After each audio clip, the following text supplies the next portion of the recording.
Bonjour, je suis Chloé Turgis, praticienne en hypnose, en sophrologie et en EFT. Et très étonnamment, dans cette vidéo, j'ai envie de vous parler du rappeur normand Orelsan. Parce que j'ai vu très récemment la série documentaire à son sujet qui s'appelle déjà Ah oui, ne montre jamais ça à personne. Donc réalisée par son frère, et ça retrace à peu près les 20 dernières années, à peu près 20 ans de son parcours. Et j'ai été extrêmement touchée, étonnamment aussi peut-être, par ce documentaire. J'ai trouvé d'excellents rappels dans tout un tas d'ingrédients qui participent, qui favorisent le succès. Et c'est pour ça que dans cette vidéo, je voudrais vous partager 6 clés inspirées de ce documentaire pour mieux réaliser vos rêves à vous. Parce que le succès, en fait, souvent on voit quelqu'un qui a du succès, un artiste ou n'importe qui d'autre autour de nous, et on se dit, ah mon Dieu, c'est une personne qui a de la chance, ça m'arriverait pas à moi, blablabla. On se raconte plein de films, c'est ce qu'on va appeler en PNL des croyances par exemple. Or, les choses sont bien différentes, en fait, c'est en partie une question d'état d'esprit, et puis il y a aussi souvent beaucoup de travail derrière, il y a tout un tas de choses en coulisses qui mènent à ça. Donc, je vous ai proposé 6 clés. La toute première, c'est que ça peut aider quand on est normand. Non, je rigole, c'est une blague. Je dis juste ça parce que, tout comme Orelsan, je suis normande, mais non, c'est pas une clé. Enfin, je crois pas. Jusqu'à preuve du contraire. Non, la toute première clé que je voulais vous partager, inspirée de ce documentaire pour mieux réaliser vos rêves, c'est de base, tout simplement, Orelsan dirait simple, basique, enfin voilà, tout le monde le sait, tout le monde l'a fait, ce petit jeu de mots, ce serait d'agir par passion, par fun, comme il dit lui-même à un moment, de vraiment rester connecté à ce qui vous passionne, dans quelque domaine que ce soit, pour avancer sur un sujet, dans un domaine, quel qu'il soit, sinon... Pour, pour ne pas citer le titre du premier album d'Orelsan, sinon c'est perdu d'avance en fait. De base, dans le monde du rap, Orelsan, il n'y avait pas forcément grand chose pour parier sur lui. C'était un pauvre type de camp, un peu loser peut-être, j'en sais rien, avec sa bande de potes, à rien faire dans un appart, mis à part fumer, boire et faire des bêtises, pour rester poli. Voilà, un mec de camp pas stylé, je crois qu'il l'avait formulé comme ça.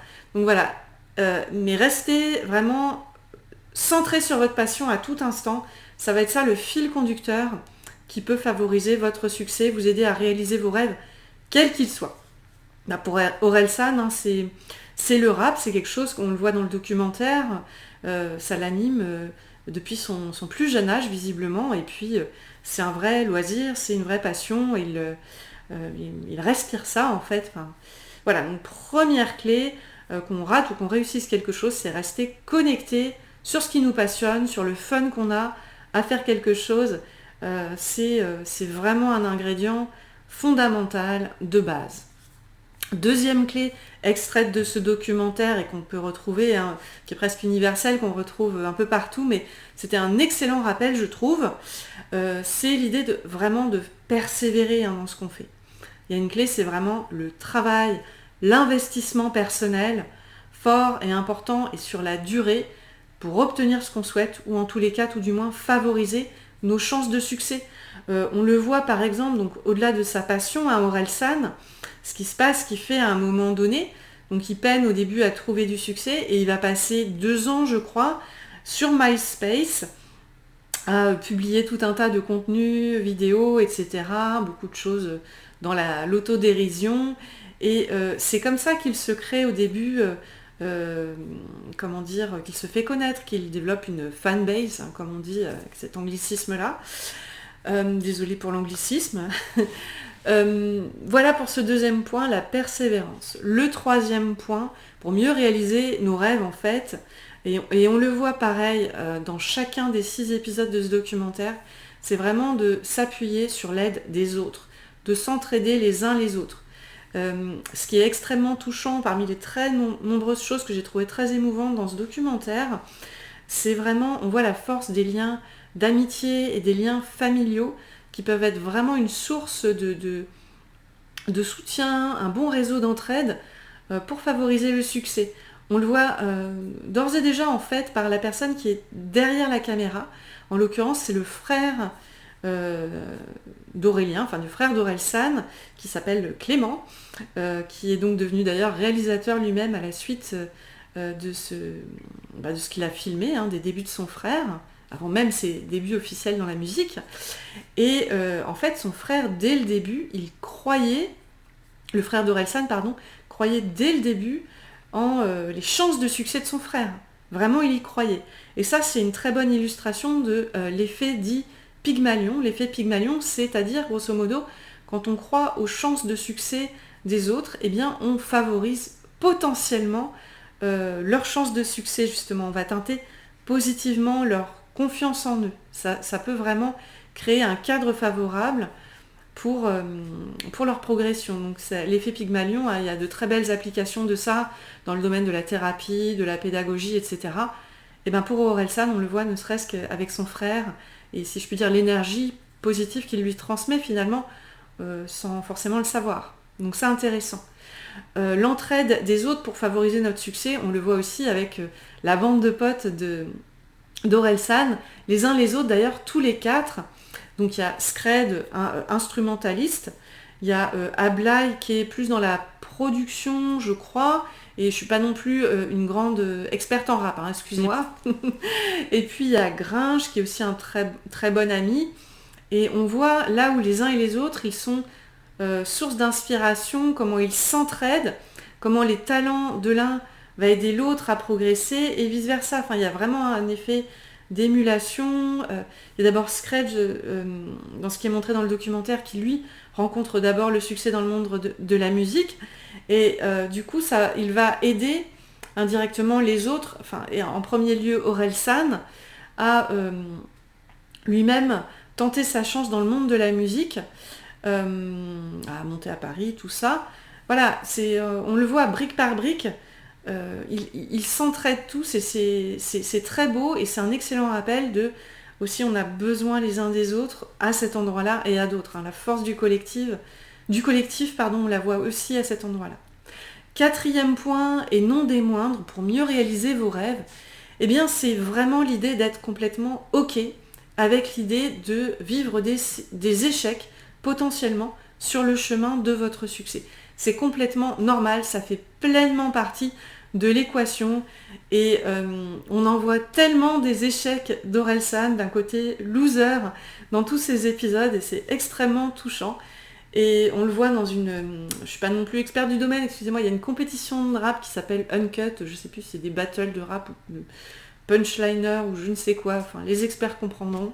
En tout cas, on le voit dans une compétition en tout début de parcours, et il se fait recaler d'entrée de jeu par Diams et je ne sais plus qui de très connu dans le rap. Et voilà, et c'est ok, ça fait partie du parcours. Quelques temps après, on voit qu'il se prépare pour sa première scène à la Boule Noire, il me semble, et on voit des images des premiers essais où en fait je sais plus, mais il a des mouvements sur scène, il est coincé, il y a une de ses deux mains, il sait pas trop quoi faire avec et tout ça, et c'est de par les partages des personnes qui sont avec lui, de son ami Gringe notamment, un autre qui est devenu rappeur aussi, entre autres grâce au reste du groupe d'ailleurs, qu'il s'améliore à ce niveau-là, puis de par le fait qu'il y a ces répétitions, le fait que ce soit... voilà, puis par l'expérience aussi, donc c'est... Pour y arriver, pour réaliser ses rêves, ce qui aide, c'est vraiment d'être ok avec l'idée que on peut faire un truc et que ça ne marche pas, ça fait partie du chemin en fait. Orelsan, on voit, il a eu il a été rejeté un certain nombre de fois, ses projets ont été rejetés par Booba aussi en début de parcours, voilà, c'est normal, ça fait partie du succès. 5e clé, elle est un peu liée on va dire, mais je tenais néanmoins à la différencier, c'est l'idée d'être aussi ok avec les moments potentiels de déprime aussi sur le chemin, qu'il y ait des hauts et des bas au niveau émotionnel. C'est hyper important, ça en fait partie, c'est important d'être ok avec. Il y a un moment, vous savez, il y a eu la fameuse, enfin pour les gens qui connaissent, mais je pense qu'on est beaucoup à avoir entendu la fameuse polémique de son titre Sale pute, qu'il avait écrit sur la période MySpace, hein, si ma mémoire est bonne, hein, du documentaire. Or, en fait, cette polémique, de ce que j'en ai compris, enfin de comment moi je la ressens, hein, chacun la ressent comme il veut, entre guillemets, avec le recul, je vois comme une fausse polémique finalement, parce qu'une fois qu'on replace les éléments dans leur contexte, qu'on voit comment est Orelsan, dans quel contexte il a écrit ce morceau, et puis qu'on voit le reste de ce qu'il a fait, on se rend compte que c'était certainement un peu excessif tout ça, tout de même. Enfin, en tout cas, c'est mon point de vue. Et ça n'engage que moi. Toujours est-il que on voit bien dans ce documentaire que, même s'il essaie de le masquer un petit peu, ça l'a vraiment touché, ça l'a vraiment... vraiment eu, il y a eu vraiment une phase down, désolée pour les anglicismes, je devrais pas. Toujours est-il qu'il a eu vraiment une phase, vraiment un passage à vide, on va dire, à cette période-là, de cette polémique. Il est parti du coup un mois avec sa famille pour un peu mettre ça de côté. Il s'est gavé de hamburgers. Et voilà, et ça fait partie du chemin aussi d'accepter les moments de déprime, les moments où ça redescend. Ça fait partie du chemin et accepter les moments où ça descend, j'ai l'impression, j'ai la croyance que ça aide d'autant mieux à accéder et à accepter de vivre les moments où ça remonte aussi, où on rebondit et être ok avec l'idée que oui, on peut repartir autrement en fait après. Et du coup, c'est ce qui lui est arrivé à Orelsan. Donc après, il a fait appel à un réalisateur dont le nom m'échappe, désolé. Et puis du coup, il y a eu un relooking, il s'est relié de nouveau à ses passions, à ses motivations, mais il avait, il avait envisagé de lâcher l'affaire, hein, lâcher le rap, les albums et tout ça, après ça. Mais à un moment donné, il est quand même reparti, hein, persévérance, passion, je rappelle les premiers points, les premières clés, hein, il y a tout ça qui est revenu sur le devant de la scène, et puis aussi, voilà, il a écrit de nouvelles chansons, il a changé de look, et puis il a retenté sa chance, hein, ça aurait très bien pu ne pas marcher, mais il se trouve que ça a été un tournant majeur, et ça a fonctionné à merveille pour lui après ça, et tant mieux pour lui, hein, franchement, super, c'est très émouvant d'ailleurs de voir ce passage-là dans le documentaire, entre autres nombreuses choses. Et donc, 6e et dernière clé, pour mieux favoriser votre succès et la réalisation de vos rêves, qu'on retrouve donc entre autres dans ce documentaire qui s'intitule « Ne montre jamais ça à personne », eh bien c'est l'idée finalement de mettre en avant votre côté unique, tous vos points différenciants de près ou de loin par rapport aux autres.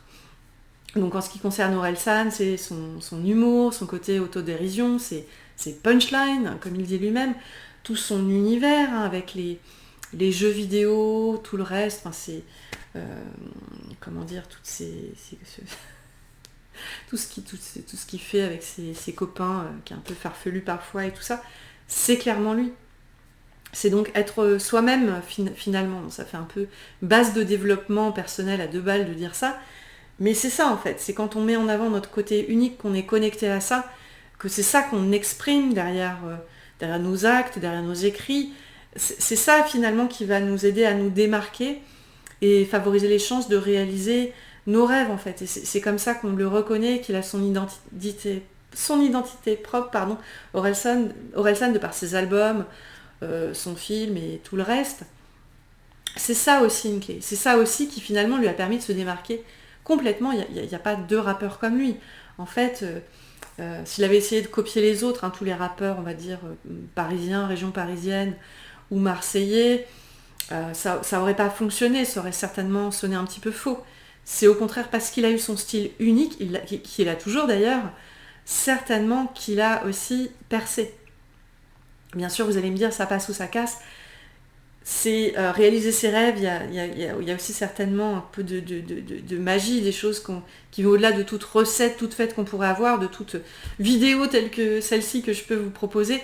Mais j'ose espérer tout du moins que ces 6 clés que je vous ai partagées vont pouvoir vous aider, vous inspirer ou vous servir de bons rappels dans quelques domaines que ce soit.